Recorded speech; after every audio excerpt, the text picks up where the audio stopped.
my son's generation is absolutely going to be utilizing tokenized securities and maybe being able to pay for his coffee using a fraction of his Apple share. You may not need it in your business, but you should be looking at it in your life. Alexia is chairman of the Abed Group, a pioneering technology-focused family office that seeks to incubate and accelerate blockchain companies. She's also the CEO of egovern.com, where she advises several governments on digital assets and serves as a special advisor to a head of government. She's been working in the field of blockchain and cryptocurrency since 2016, having co-founded Deloitte Canada's blockchain tax practice.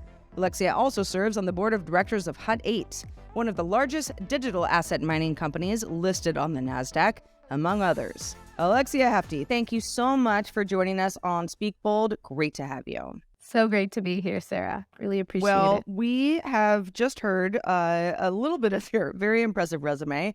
You have done a lot of stuff. So I'm going to start up with the most obvious question that a lot of people probably ask you every day, and that is, what got you interested in crypto? Yeah, so I was at Deloitte at the time. I was doing international corporate tax planning there. And I had one of the partners who came up to me and asked me to take a look at a legal question. Specifically, it was about a large gold mining company that wanted to tokenize unmined gold. And so they wanted to understand whether from a legal perspective, they could not mine when they had a contract to mine with a government. And so, as I started to understand, what it was that they were doing, it really became intriguing for me, pulling in some of my interests in human rights and, global interests, specifically because, when we look at the mining industry, they have quite a, let's say, negative impact on the world. A lot of destruction from an environmental perspective, a lot of indigenous land typically destroyed, health hazards and all that kind of thing. And so, I was really intrigued how an industry could potentially be flipping itself on the head and saying, oh, let's actually create a more profitable stream, not doing what we've been typically doing it and changing our path. So, of course, tokenization leads you back to the basics, which is Bitcoin. And after reading the Bitcoin white paper and delving into it a little bit via, some meetups out in Toronto, I became very passionate about what it could do for emerging markets, developing economies. I had spent many years with NGOs, the United Nations, across post-conflict regions, and I'd understand a lot of the challenges that they face specifically to financial inclusion. And so this technology just blew my mind. And since then, since 2016, I've really been spending all of my time working in this industry. So you mentioned mining unmined golds and someone coming to you and saying, well, you know what you're talking about, so how about you help us figure out if this is possible or not? Where did you get all this knowledge? Oh, well, at the time, I had no knowledge in it. So since then, though, I would say in 2016, a lot of the knowledge that I did get was reading online as well as just going to meetups. That's where I got the most of my everything that I knew. So, obviously the exchanges weren't as readily available as they are now. We had to use things like local Bitcoins to buy Bitcoin, which many of your listeners undoubtedly have used.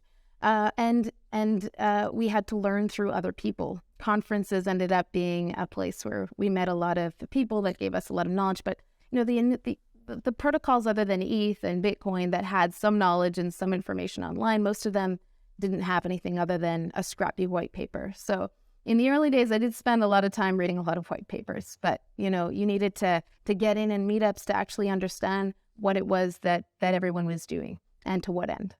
So you mentioned that you were working at Deloitte at this time, back in 2016, before your trajectory sort of opened up.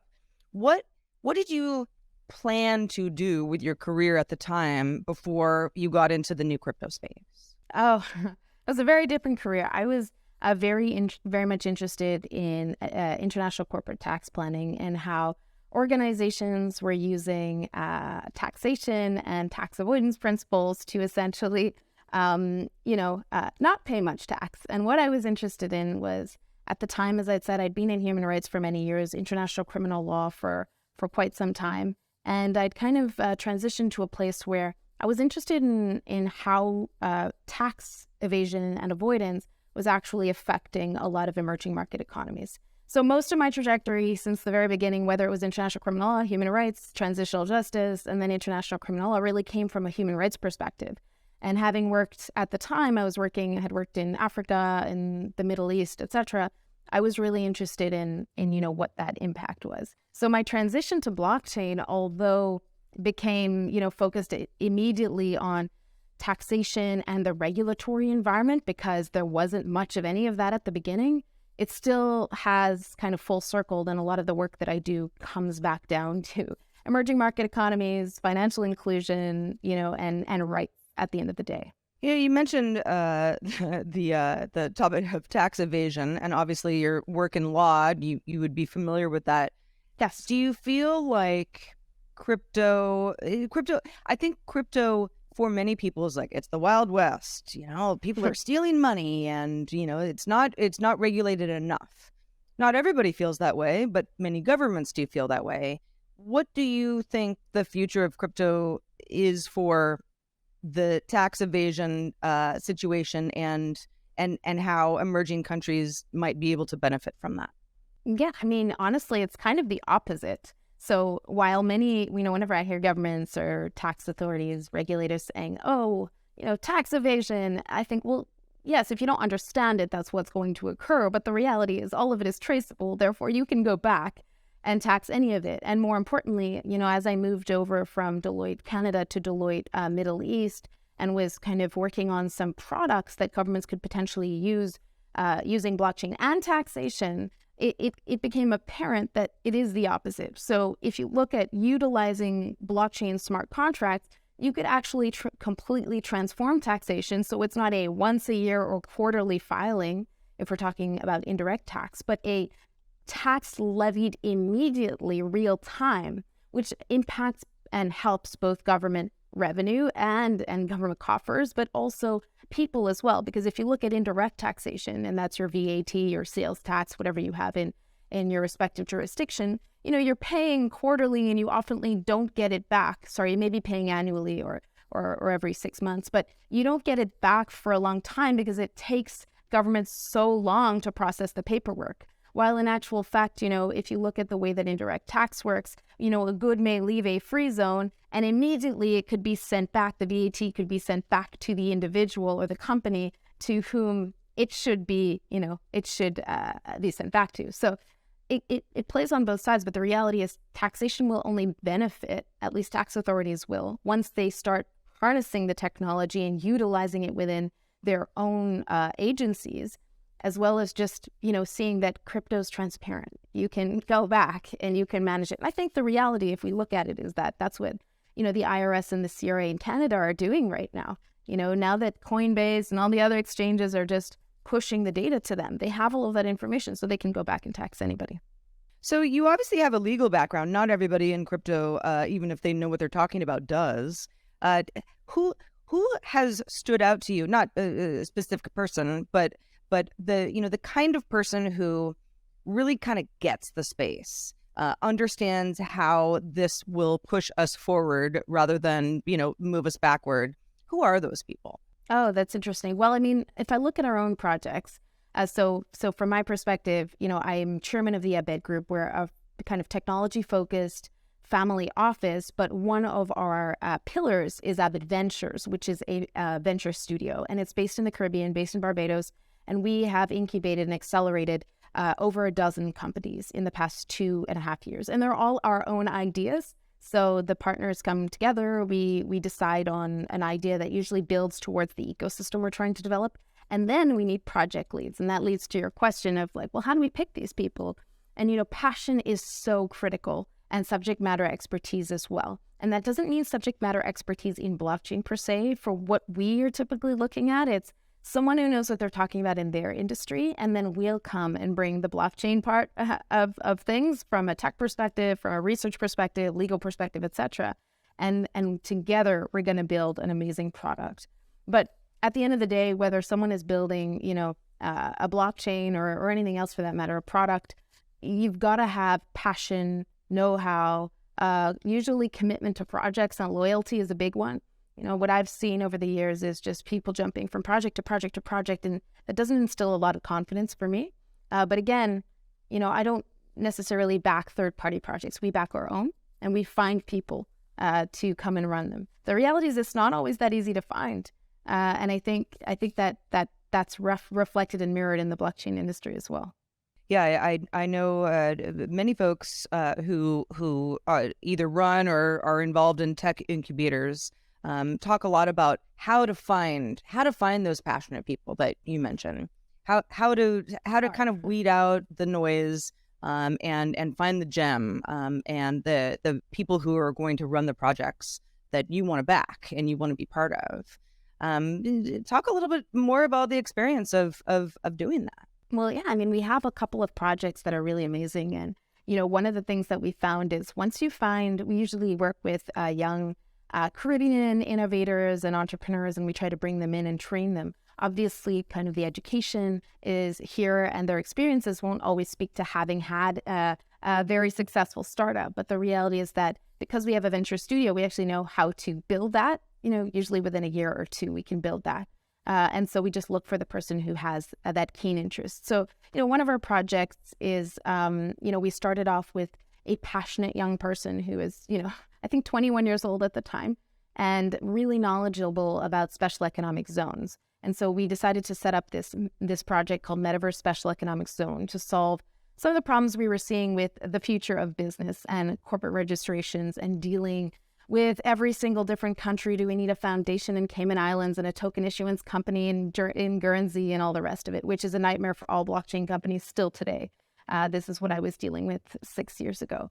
And so we found this passionate person and we were able to build, a good foundation. And then what we were able to do is bring in someone who'd actually been operating and set up one of the most successful SEZs in the world and has over 25 or 30 years experience as a chairman. And so suddenly, you have that passion and hard work and willing to work all, hours of the night plus excitement together with the actual, the person who has all of the knowledge as to the ins and outs of setting up this, and if we look at how quickly a project like that progressed from being able to secure a government, Anguilla, to actually buy into the project within a couple of months, when in reality, setting up an SEZ takes about 5 years typically, is really incredible. But it's really, that's kind of the model that we've utilized. And one of the things as well that's cool with the model is once you have the passionate leader plus the, the resources of the venture studio plus our relationships and connections in the industry, we pilot typically these projects with small island developing state governments, in this case, Anguilla,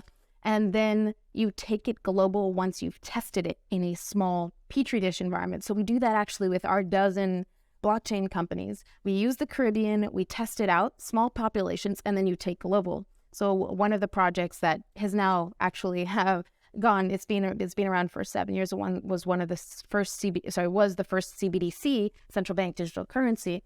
It went from piloting in the Eastern Caribbean to then rolling out in Nigeria. So you're at hundreds of millions of people. And so that's a model that we utilize. It all comes back to, do you have the right person at the foundation and are they willing to stick through? Yeah, that was good. My next question was going to be the Caribbean in particular. You've laid out why this is a good petri dish, a place to, test something and then see if it could roll out to a wider place.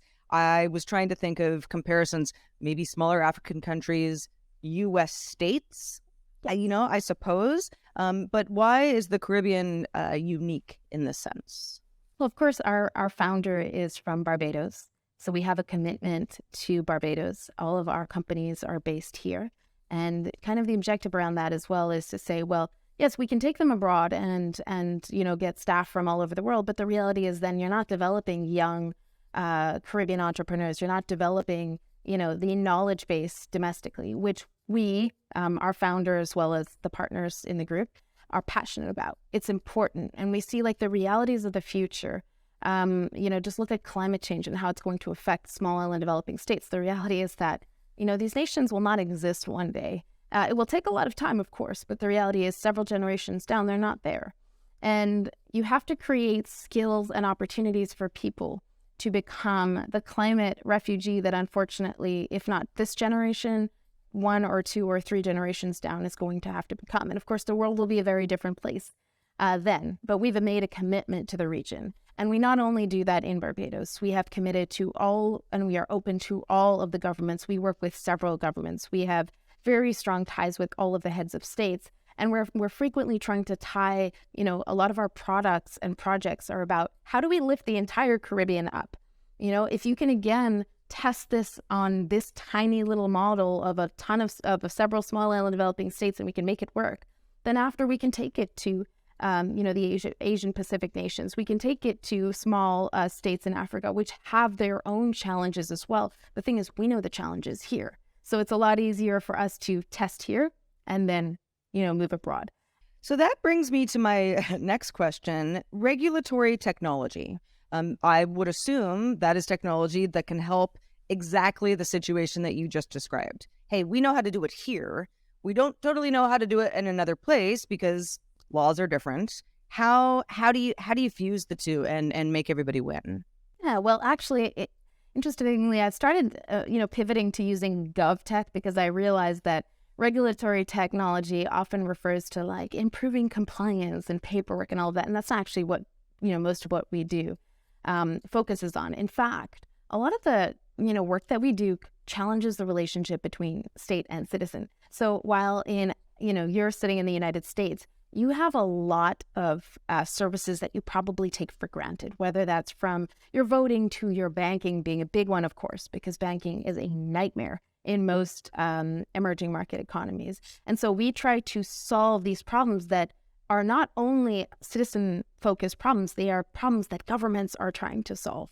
And we optimize to build products that go out and solve those. So that's a lot of what we do.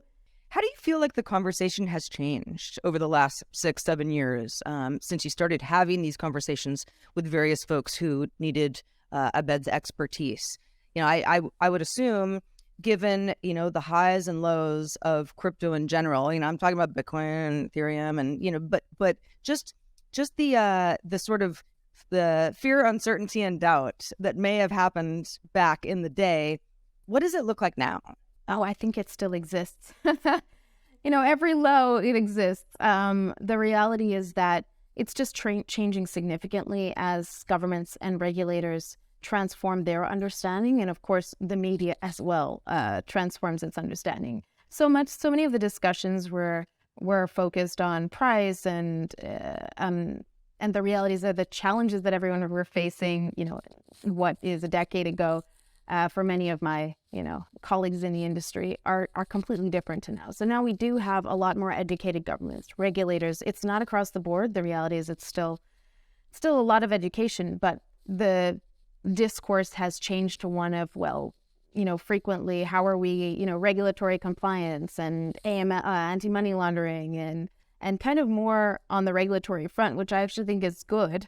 Because we need that to weed out all of the bad actors as we've seen in prior years, as well as we need that just to have clarity. One of the issues that I faced in 2016, I think, or 17, has still not been solved, which is at the time there was no regulatory guidance at all. There was no taxation guidance at all. And so no one knew where to go. Everyone wanted to have a token, which was annoying, but a reality. And no one wanted to be pursued later on because securities regulation would retroactively apply. Of course, now we know, and still don't know perfectly, but we do know that, yes, in most instances, your token that you're issuing, may be deemed a security. But the reality is that there was nothing then. And so, conversation's different. Now it's a lot more sophisticated. It's, in what categorization is my, is this going to apply or is that going to work? But it's still not clear. And most jurisdictions in the world have no frameworks. It's very unhelpful. And I think governments still need to put a lot more emphasis on this because it's not a question of if this is going to occur. They really need to see it as a reality. Yeah, I think there is a stereotype of, there are a lot of people who are just trying to, evade taxes or go under the radar and make a bunch of money. Yeah, those people exist, right? Those are the people who get into the news and scare a lot of other people saying, oh, this sounds like a bad idea because nobody really knows what they're doing. A lot of people do know what they're doing. So When speaking to various people involved in various governments or even private entities who might be like, I don't know if this is for us. We just want to stay above board. What do you say? I mean, most of the time, it probably isn't for you.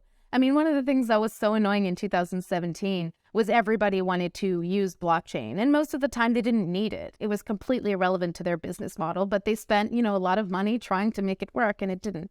The reality is that I think that if it doesn't make sense for your business, or you don't know how it makes sense for your business, don't use it. But will you have to interact with it? Yes. You only have to look at the central bank digital currencies being rolled out in China and across the world to understand that, yes, you are going to be utilizing it. You just have to look to the United States that's pushing resources to actually explore CBDC to know that you are going to interact with it. The reality is that by the time most people interact with it, they may not know that they're using blockchain or care. And the reality is that's actually a good thing, because at that point, technology really has evolved and everyone, and it's mainstream, and nobody really cares what the back end looks like. But, when I look at, when I'm still talking with securities organizations or, which are often exchanges, which are frequently private.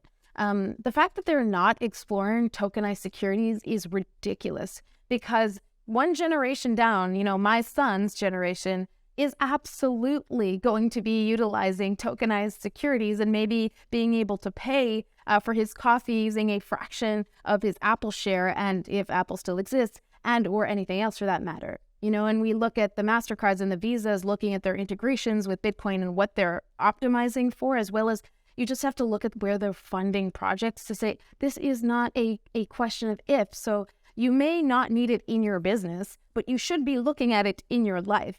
And simply saying, oh, let me, throw my head in the sand, that's silly, because you hurt yourself, and realistically, you hurt your children as well, because then you're not encouraging them to explore the avenues that they really need to explore. And that goes for not just blockchain, it goes for every industry. You look at ChatGPT and you say, oh, I'm just so scared to utilize it. But it's a reality that that's going to occur. It already has. So you may as well utilize it to see, well, how is it going to put me out of business? Because best I look at that so that I can stay at the forefront of everything that's going on. But I get the fear. Look, I sometimes find myself in the same situation. You kind of have to have, the confidence to say it's best I learn so that I can stay abreast of everything going on. Mm-hmm. You mentioned Visa, MasterCard, and children growing up who are going to have a very different reality than what we're all dealing with now. It wasn't so long ago that the banking situation across the world didn't always work simpatico, but for the most part, we've been doing things the same way for a really long time. Yes. We're now in a rebirth of sorts. What do you think our kids are going to be using in 20 years, and how everything that we have grown to know and trust will change? Everything we've grown to know and trust will change. Everything will change. I mean, the reality is that we just have to look to our grandparents' generation and say, wow, what they believed in has so radically transformed. Although banking may have stayed the same, many other things have transformed. They didn't have internet, and look at how we search for information today.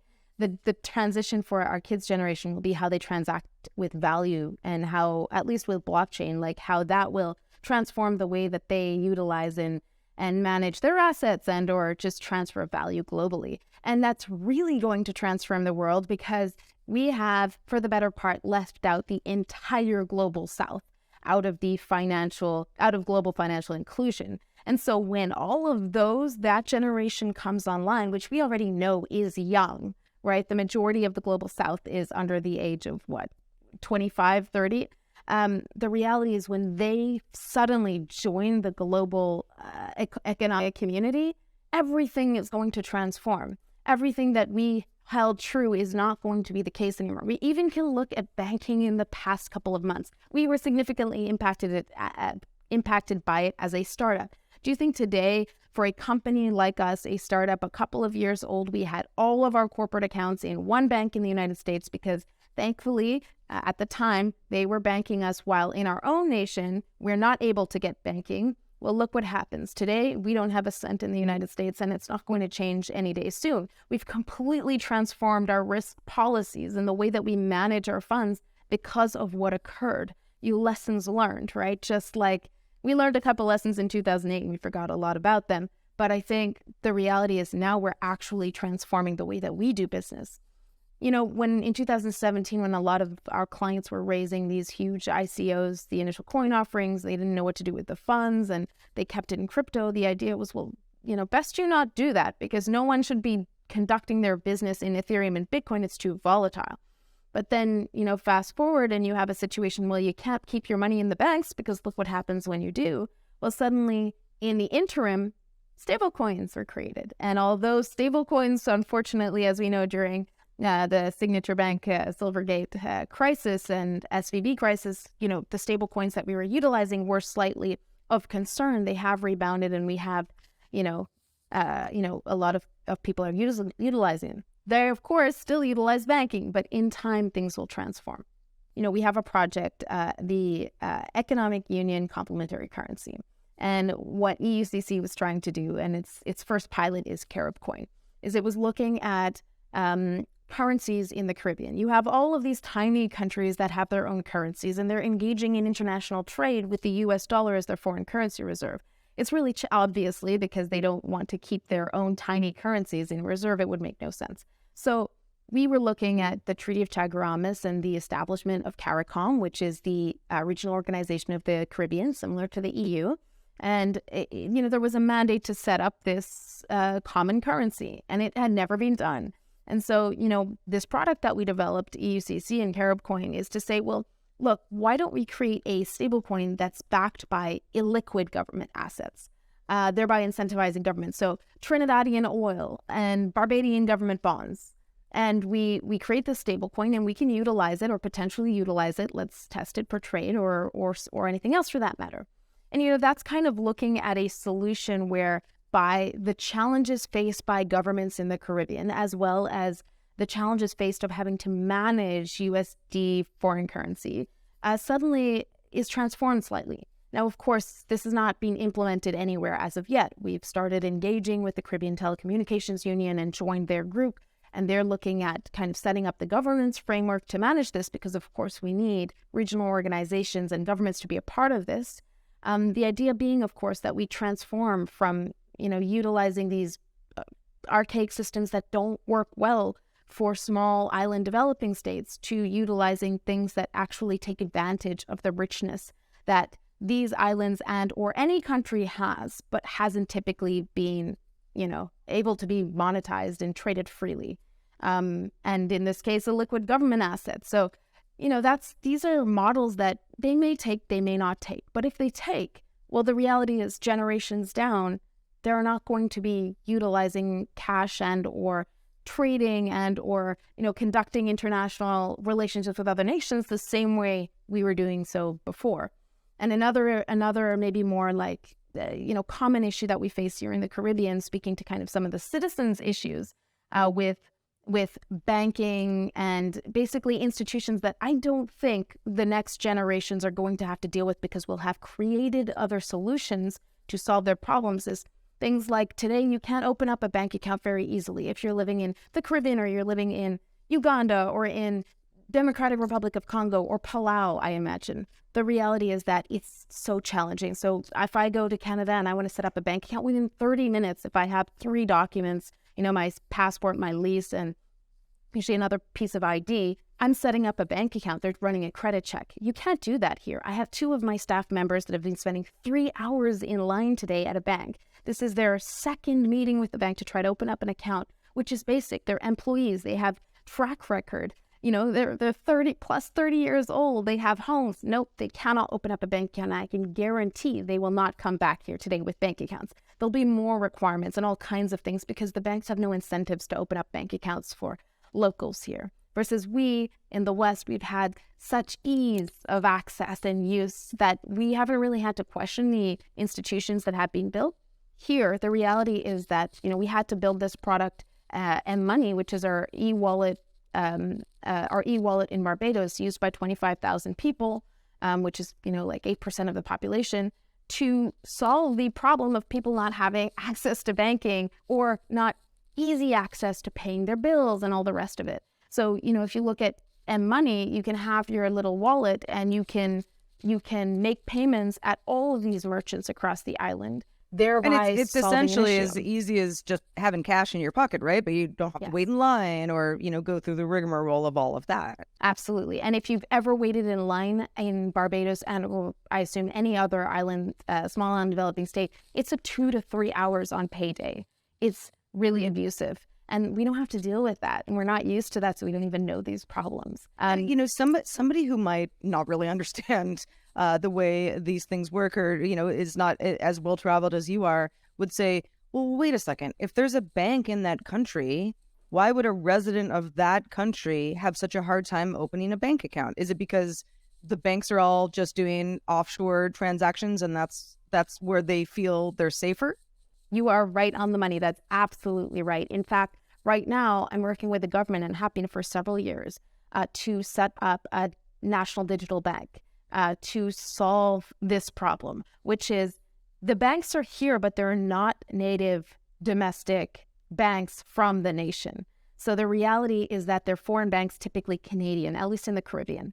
And so they have these heightened compliance requirements, primarily because there's no incentive for a Canadian bank to bank a Barbadian or anyone else for that matter, because it's not profitable.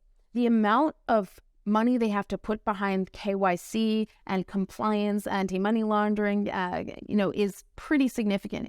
It's a cost that's heavily reduced in Canada and in other nations because of the systems that are developed.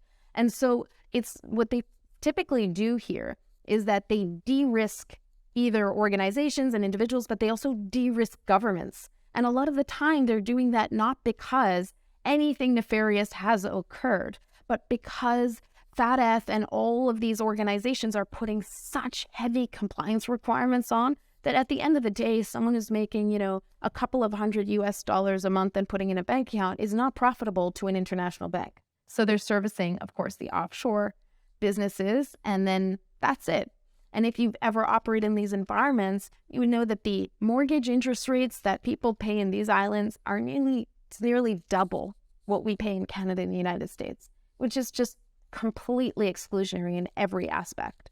Wow. Yeah. Yeah. My next question was going to be, okay, so why would the banks be offshore in the first place? But I would assume for tax breaks. Yes, and or great regulatory environments. So if you look at a government like Bermuda, that has basically every insurance and reinsurance companies focused, based on its shores, it's twofold. There's always the taxation aspect, but regulation is a big one. And they have a pristine regulatory environment that they have developed and, in Bermuda for this industry.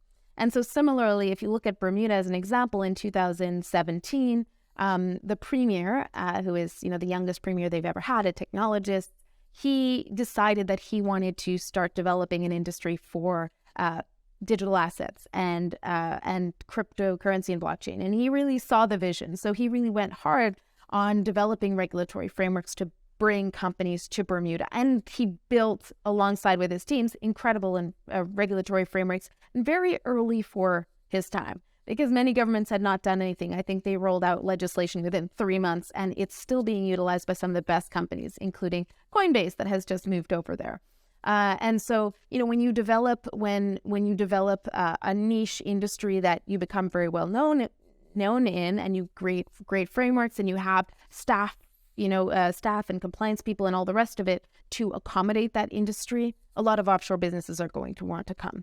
And I would say, since I was doing international corporate tax planning in 2017, when all of this took off for me, my clients were less interested in the taxation angle, and they were more interested in not going to jail because their tokens would be considered securities and or paying huge fines retroactively. So they were, tax is tax. And the reality is, it's not that most businesses and startups are profitable at the beginning anyways. So it's much better for a lot of companies to end up staying in Canada and or in the United States. In Canada, at least, we have all kinds of credits that you can, apply for, research and development credits that aim to, essentially bring down what you pay in tax. But the angle that a lot of companies, whether in crypto and or other, are focused on is, well, what's the rest of the environment? What's the community look like? What's the government look like? The regulators, are they going to engage me? Am I going to have issues? You need to, they focused on that as well.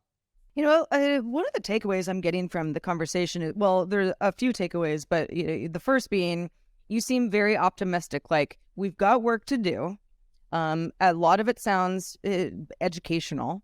The more we all understand about what is possible, the more we can all get on board with what makes sense for the world. Not everybody is as optimistic as you. So if it were me and I was saying, Alexia, really want to get involved in your space, I really believe in the future, kind of not sure where to start, where would you point me? I mean, the first thing I'd point you to is Bitcoin white paper, but you don't even need to really read that. That's 9 pages. It's not a lot.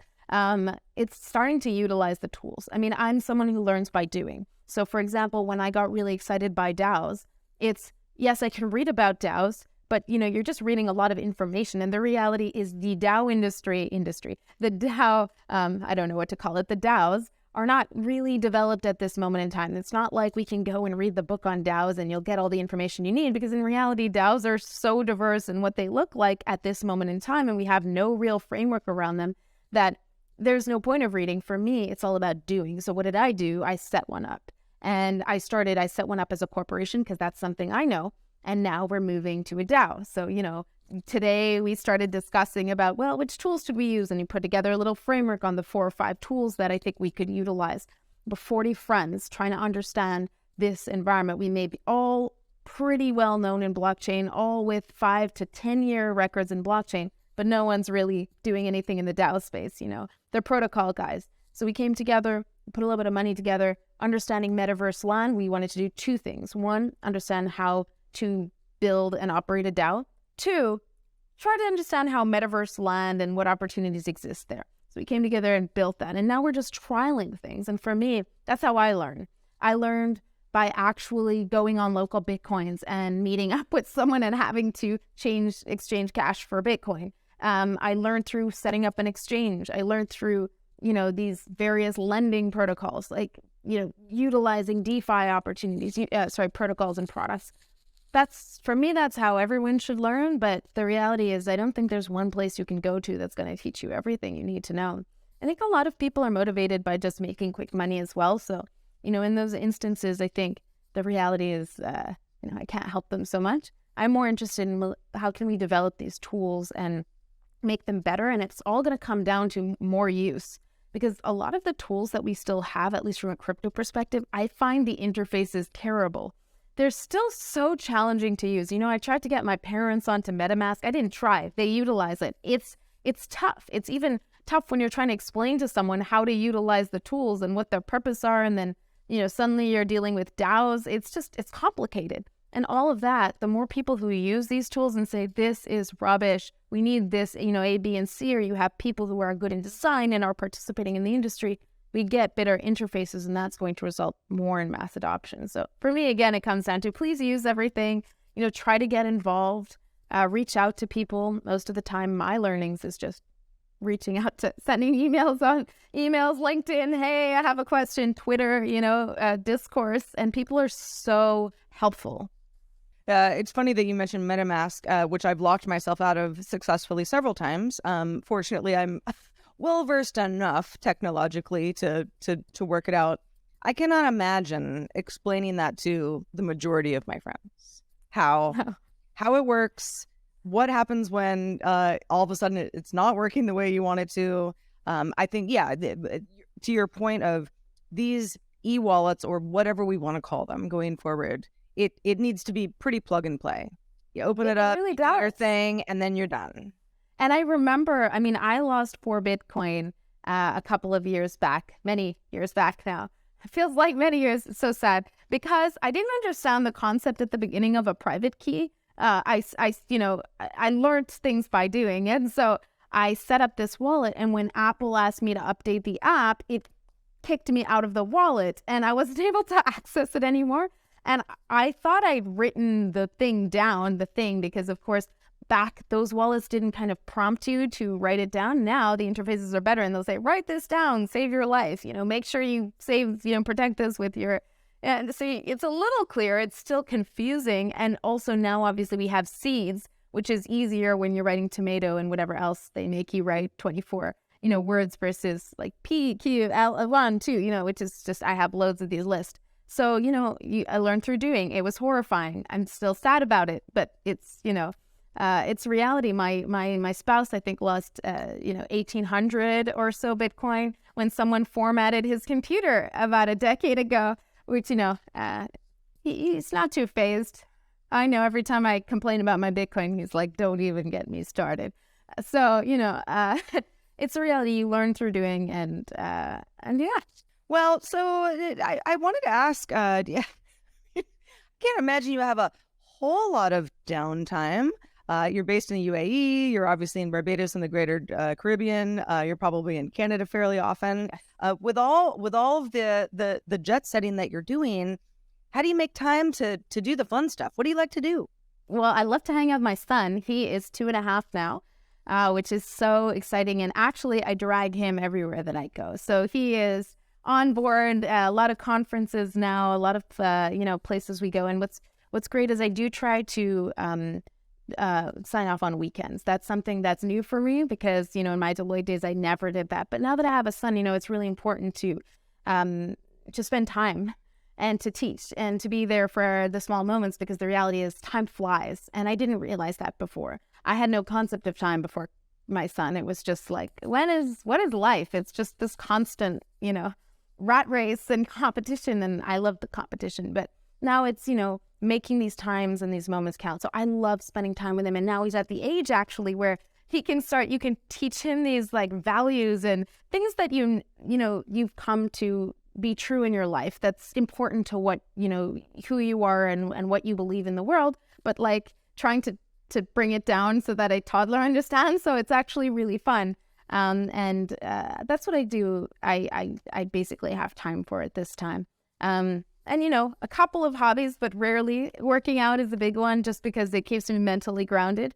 But, you could do that in very short stints. You have 10 minutes here. Again, my son has to be a part of that. He has to join everything because, again, it's part of life. And I want to be able to do the things I want to do, but also give him an insight into, well, this is life. This is part of what we do. And, what's good for your body and what's good for your mind. And so he partakes in all of that as well. Well, where can people find out more about what you are doing and potentially get involved? So I don't actually post enormously, but obviously if anyone wants to reach me, they can, of course, reach me on LinkedIn at Alexia Hefti, on Twitter, though I don't frequently use it, and on WhatsApp, which I'm most welcome and most happy to share. But I'm really excited about anyone who wants to get involved in any way and to orient anyone as I can towards, other incredible communities and our people who are probably doing something to, ameliorate their industry, and of course, who would be welcoming anyone to join them as well. Well, Alexia Hefti, it's such a pleasure to talk to you. This was really, really fun and really, really enlightening, and we certainly appreciate it, and we wish you much success going forward. Thanks so much, Sarah. I really appreciate it as well.